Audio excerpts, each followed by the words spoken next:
Well, we're obviously very excited to be here.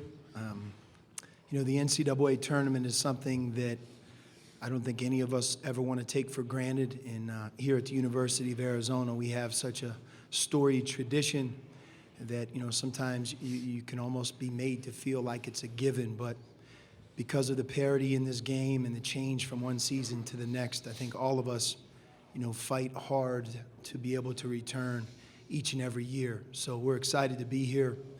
And I think we're showing up with a great group of kids, hopefully playing our best basketball on the heels of our Pac-12 tournament championship.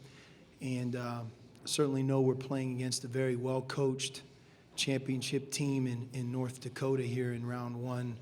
And we're excited to face them tomorrow night.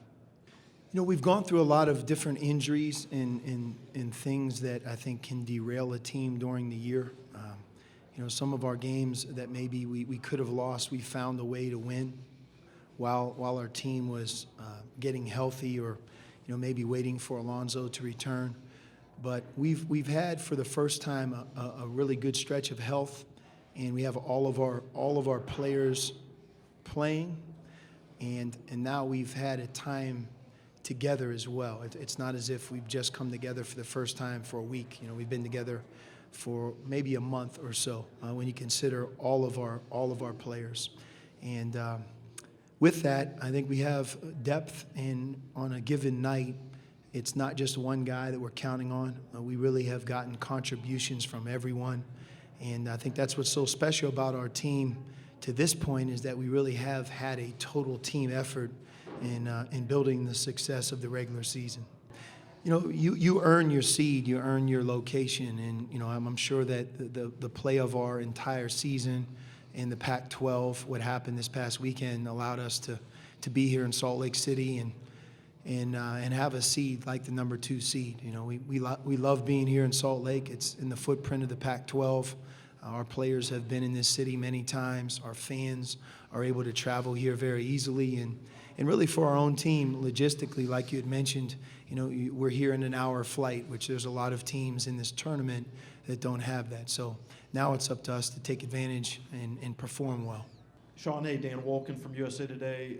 You mentioned taking things for granted. I'm wondering, how much maybe do you take for granted what you've accomplished in this tournament when so much of the conversation is often about what you haven't accomplished, i.e. getting to the Final Four? Yeah, for me, much has been talked about, the end, but I think the older you get as a coach, the more seasons you have under your belt, you deal with different groups. It's so much about the journey. It's the beginning of the school year, which for us at Arizona starts at the end of August and early September, and you work towards the beginning of the season starting, which let's call it mid-October. And, you reflect now, we're 6 months from that period of time, and a lot happens. And so I think the success of the entire journey, the entire regular season, has to be taken into consideration. But at the end of the day, all of us are judged by what happens in March. And I think for us to duck that or look at that as not being the case is somewhat unrealistic. For us, it's you have to advance. You want to take advantage of a good seed. You want to play your best basketball in March. And if that happens and you still don't advance or win, then I think all of us walk away with our head held high and, we'll put our ball away and come back next year. So I try to focus more on that. Clearly, the goal is to get all the way to the end. Wichita State last year, they made our program better. They really did. And, ironically, they're playing my brother at Dayton in this year's tournament. So that, and what I mean by that is it's not just that we lost in the first round. Sometimes that happens. As much as nobody ever wants to have that first round exit, this isn't a 7-game series tournament. You have to be at your best in that first 40 minutes or the next 40 may never come. But Wichita State a year ago, they were bigger, stronger, they were better coached, they were more ready, they were tougher. In the first 8 minutes of that game, it was over. And just because you're from the Pac-12, or in our case, maybe that we had gone deep in this tournament in previous years doesn't mean that it's going to happen again. Each year is different. So I think that we had quite a few players that experienced both, a deep run almost to a Final Four and a first-round exit. So I don't really have to remind them a lot of it. I will tell you that there's a lot of different things that game taught us, and hopefully the lessons learned from a year ago will help us here tomorrow night. Well, North Dakota, they run some really, really difficult to guard offense. They're fast into what they do. They have a lot of movement, a lot of different ball screens.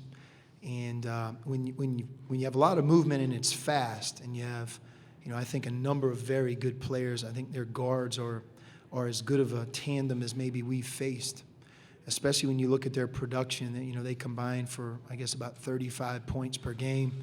Everybody on their team seems to know their role very well, and they score 80 points per game.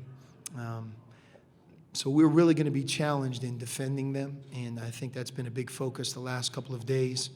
On defense, predominantly a man-to-man team, and they get their hands on a lot of balls. They get steals, they deflect, turn you over. They use their defense to get out in transition. So we have to really be smart and take care of the ball when we have it on offense. But very well coached, tough team. When you win your regular season, which we did, and then you win your conference tournament, I think it says a lot about your heart. And I think they're a team that has a big heart, and it's going to be a tough game.